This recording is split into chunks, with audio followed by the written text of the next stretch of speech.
Je ne sais pas si vous êtes déjà dit que oh, j'ai un souci, j'ai un traumatisme, il y a quelque chose qui va pas chez moi, je vais le régler tout seul. Non. De la même façon que ça prend tout un village pour éduquer, pour élever un enfant, de la même façon, ça prend tout un village pour aller mieux, pour en fait que notre traumatisme puisse se régler.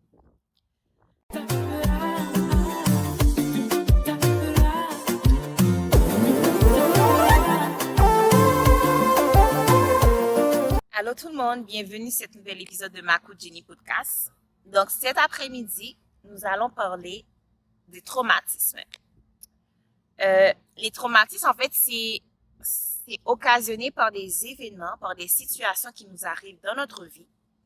Et fort souvent, c'est des traumatismes qu'on peut prendre conscience et c'est des traumatismes aussi qu'on n'a pas conscience. Donc, ça va être des traumatismes qui peuvent être dans notre inconscient ou des traumatismes qui vont être dans notre conscient. Lorsqu'ils sont dans notre inconscient, c'est là qu'il y a vraiment le plus de problèmes parce que ça va survenir, ça va surgir dans des moments que l'on ne s'y attend pas. Je prends un exemple. Exemple, un enfant qui a eu en fait des agressions dans son jeune âge. Ça se peut que le corps ou le fait que cette personne a tellement été traumatisée, le subconscient de cette personne va faire en sorte que cette personne va oublier l'événement. L'événement sera caché dans un endroit bien précis en elle. Et plus tard, s'il y a un événement qui survient à nouveau, ça se peut que ce traumatisme-là revienne. Exemple, c'est pour ça que vous allez voir, peut-être qu'il y a des personnes qui ont eu des problèmes d'agression et tout, de l'agression sexuelle. Ils seront pas capables d'être trop proches du sexe opposé. Ils vont avoir une réticence vers le sexe opposé. Ce seront pas forcément des personnes qui seront trop touchy. Comme vous n'allez pas pouvoir forcément les faire des câlins, ils vont pas aimer les trucs de bisous, comme de proximité avec d'autres personnes. Mais cela ne signifie pas que ces personnes-là sont pas sociables ou ils sont pas des personnes bien intentionnées. C'est juste que le subconscient de la personne fait en sorte que cette personne a des réflexes. C'est des réflexes, en fait, c'est des barrières qui vont aider à cette personne de se protéger. Comme cette personne va être dans un cocon. Mais lorsque ces situations arrivent et que ce trauma refait surface, il est vraiment important de le traiter. Parce que un trauma qui n'est pas traité, qu'on voit pas quelqu'un, exemple, qu'on va pas chez le psychologue pour se faire soigner, ça peut avoir vraiment de grandes conséquences sur nous. Et ces conséquences-là peuvent être vraiment néfastes à long terme parce que ça peut dégrader par rapport à notre relation avec les autres personnes de notre entourage. Et on peut avoir d'autres types de traumas aussi. On peut avoir des traumas, exemple, on est dans une relation amoureuse, ça s'est mal terminé et on en souffre. Exemple, on s'en est pas bien sorti, on a encore mal et on voit quelqu'un, on décide d'aller automatiquement dans une nouvelle relation pour essayer d'avoir du réconfort. Le problème qui va venir, c'est que les problèmes qu'on avait eus dans notre ancienne relation, on les amène avec nous dans notre nouvelle relation. Et ce qui va se passer, c'est qu'on va essayer de guérir de cette nouvelle relation. Tandis que lorsqu'on est dans une relation, c'est pas pour guérir. On est dans une relation, c'est pour aller mieux ensemble, c'est pour faire la route ensemble, c'est pour partager des bons moments ensemble. Mais faut pas en fait attendre que nos traumatismes, ça soit en fait forcément que l'autre personne doit nous accepter avec et doit tout supporter. Non.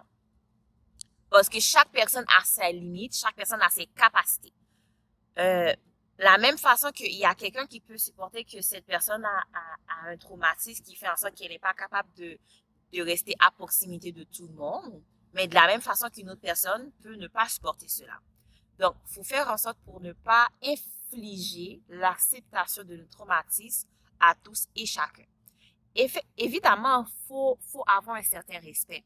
Parce que lorsqu'on a un traumatisme, faut que les personnes qui sont dans notre entourage soit conscient qu'on a eu un problème, qu'il y a quelque chose en nous qui nous retient d'avancer comme il l'aurait espéré.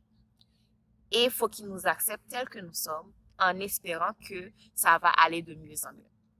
Une autre chose qui est importante.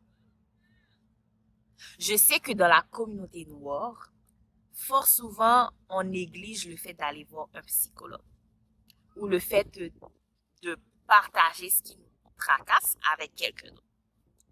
Je dois vous dire que c'est quelque chose qui est vraiment important. Il faut le faire. Pourquoi? Je ne sais pas si vous vous êtes déjà dit que oh, j'ai un souci, j'ai un traumatisme, il y a quelque chose qui ne va pas chez moi, je vais le régler tout seul. Non. De la même façon que ça prend tout un village pour éduquer, pour élever un enfant, de la même façon, ça prend tout un village pour aller mieux, pour en fait que notre traumatisme puisse se régler.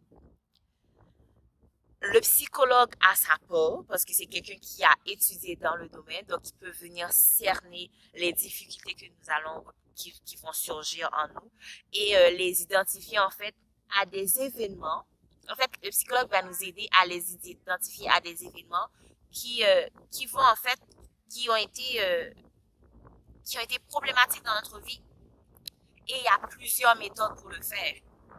Donc, il y a soit la méthode cognitive qui va vraiment venir travailler au niveau de notre cerveau, tous les mécanismes et tout. Ou il y a aussi, exemple, il y a d'autres méthodes qui vont comme faire le parallèle avec les stades de l'enfance. Exemple, quand l'enfant était jeune, est-ce qu'il y a un stade de sa vie qui n'a pas bien fonctionné? Il y a d'autres méthodes qui vont faire des trucs expérimentaux.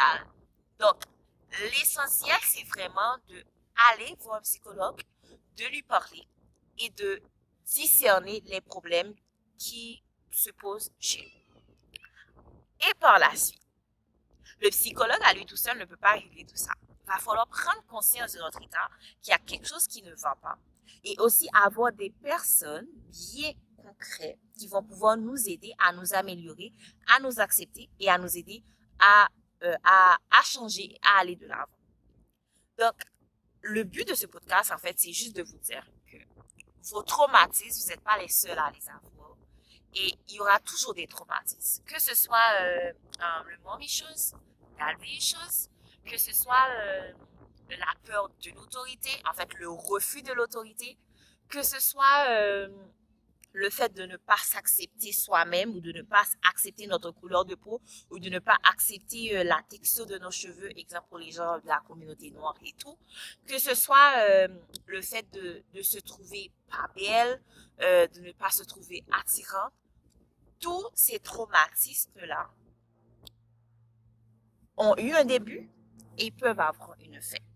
Et cette fin, ce n'est qu'à vous de décider de l'avoir. Si vous décidez de vous apitoyer sur votre sort et de ne pas essayer de changer d'aller de l'avant, ben, votre situation ne changera pas. Mais si vous voulez aller de l'avant pour que ça puisse changer, je peux vous assurer qu'avec les professionnels, avec un entourage digne de ce nom, vous allez pouvoir aller de l'avant et vous améliorer et passer par-dessus tout ça. Donc, mon invitation pour vous cet après-midi, ce n'est que de faire le vide en vous-même, de voir ce qui vous tracasse et de consulter des spécialistes, d'avoir des personnes dans votre entourage qui peuvent vous aider à aller de l'avant pour que ça puisse aller mieux pour vous. Donc, c'était avec vous, ma coach Jenny Podcast pour cet épisode. Je donne rendez-vous mercredi prochain pour un nouvel épisode. Au revoir!